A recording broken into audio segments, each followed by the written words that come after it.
Bismillahirrahmanirrahim.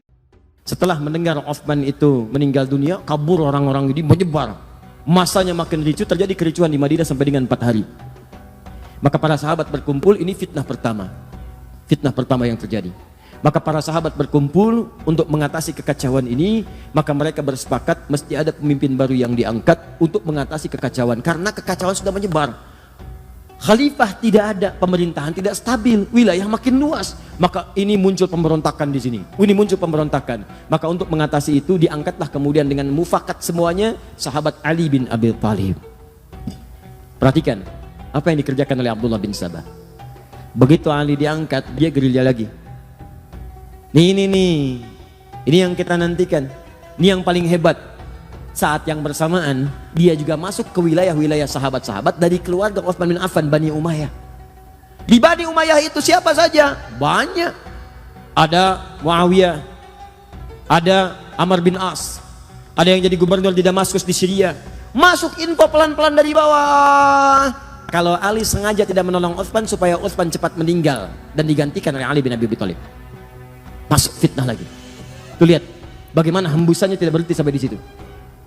Begitu wafat diangkat Ali sibuk menyelesaikan pemberontakan. Padamkan ini, padamkan itu, padamkan ini.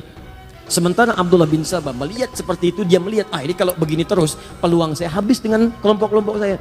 Maka dia masuklah kemudian lewat orang-orang terdekat dari kalangan sahabat, termasuk istri Nabi SAW, Sayyidah Aisyah. Dia masuk ke Talha radhiyallahu ta'ala anhu. Dia masuk ke Zubair, itu Zubair radhiyallahu ta'ala anhu. Masuk ke wilayah sahabat. Terutama masuk ke wilayah sahabat yang dekat hubungannya dengan Utsman bin Affan, klan Utsman, sampai ke Bani Umayyah. Mereka katakan, perhatikan tuh, Ali itu memang benar-benar sibuk dengan kekuasaan sampai lupa menghukum kisos orang yang telah membunuh Utsman bin Affan.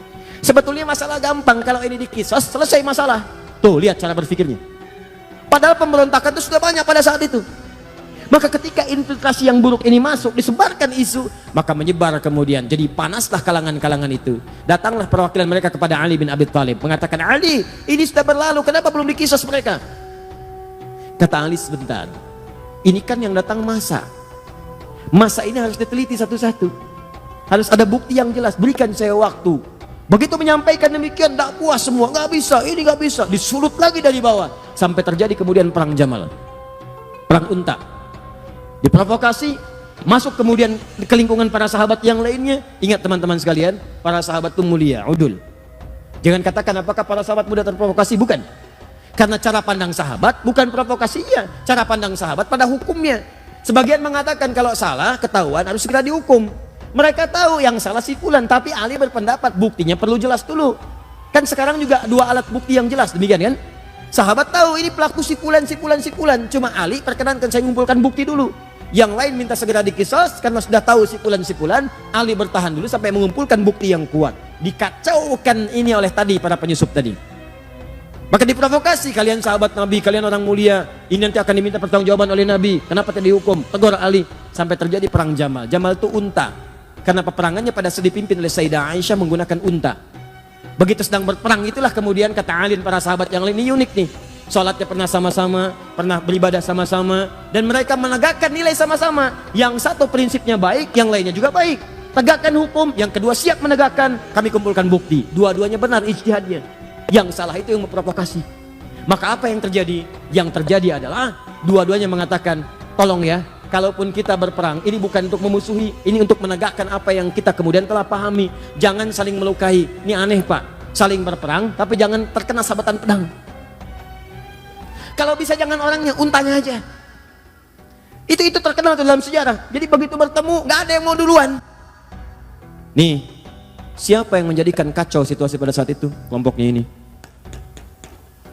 Ini yang masuk. Dia yang masuk eksekusi duluan beberapa sahabat. Sehingga Talha syahid, Ibnu Zubair syahid. Tercatat hampir 4.000 sampai 6.000 sahabat syahid pada saat itu. Wafat. Maka semakin kacau situasi pada saat itu. Dihadirkan kemudian segala hal dan sebagainya, sampai beritanya sampailah ke Damaskus, ke Syria, pada tokoh yang masih sangat kuat pada saat itu, teman-teman sekalian, dari klan Bani Umayyah, pada kekuasaan Muawiyah, sampai dengan ke Amr bin As, kemudian diantara pendukungnya, Maka ketika Ali menjelaskan situasi pada Sayyidah Aisyah, ini begini, beliau memahami akhirnya. Oh ternyata ini ada yang provokasi, ini begini, duduk. Semua duduk. Tapi itu tidak sampai kepada Syam di Syria. Yang saya katakan tadi, belum ada pesawat, belum ada telepon. Berita yang sampai di sana, pendukungnya Utsman dianiaya oleh Ali, bayangkan. Sehingga ketika Ali mengatakan kita harus jaga stabilitas ini, lebih baik kuatkannya pemerintahan dulu. Aisyah akhirnya ya mengakui kita bayat. Semua bayat.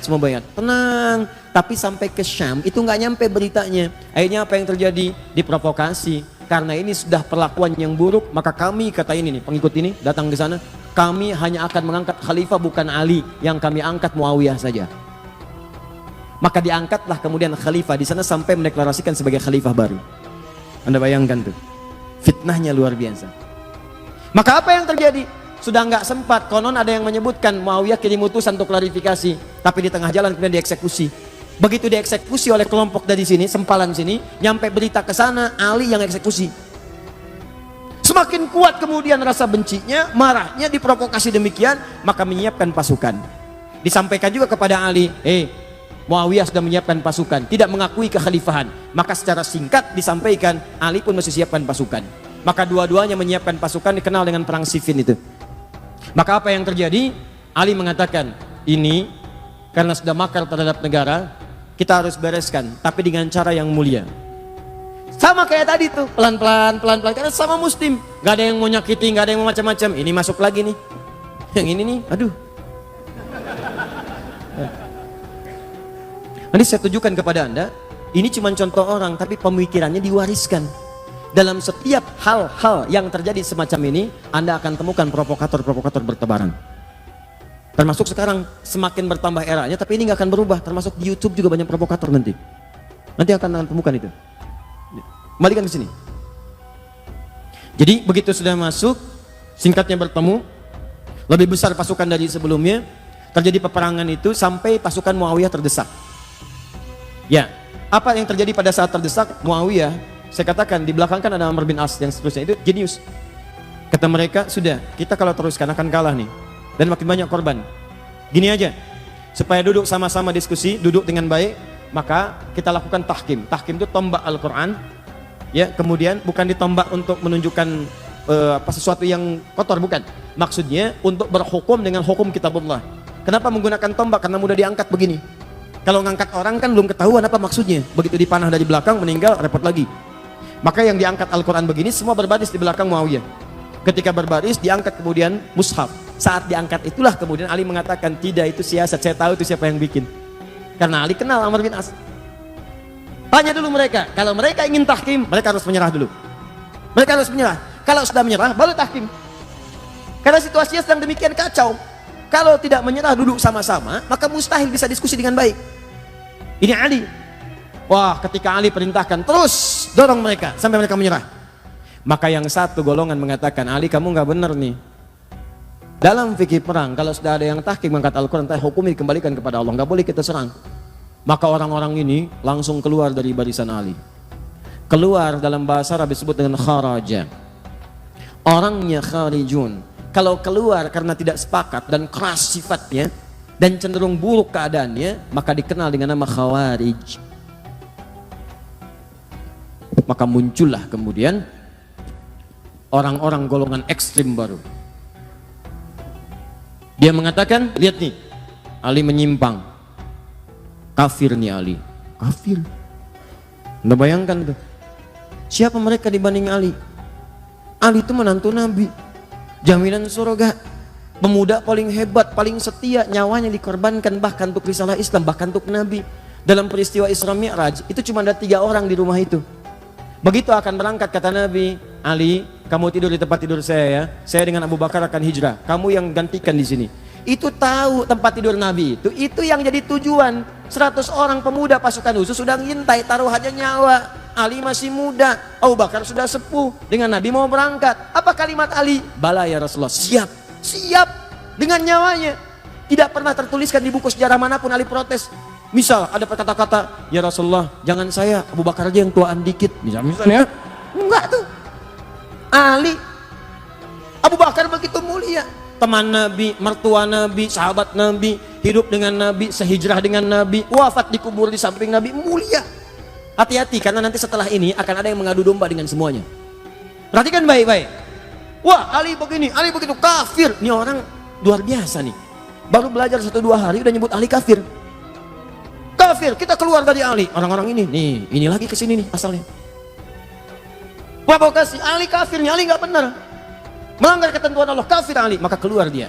Mereka ini termasuk menyalahkan Muawiyah karena berontak kepada Ali, termasuk menyalahkan Ali karena tidak menyelesaikan itu dengan tahkim.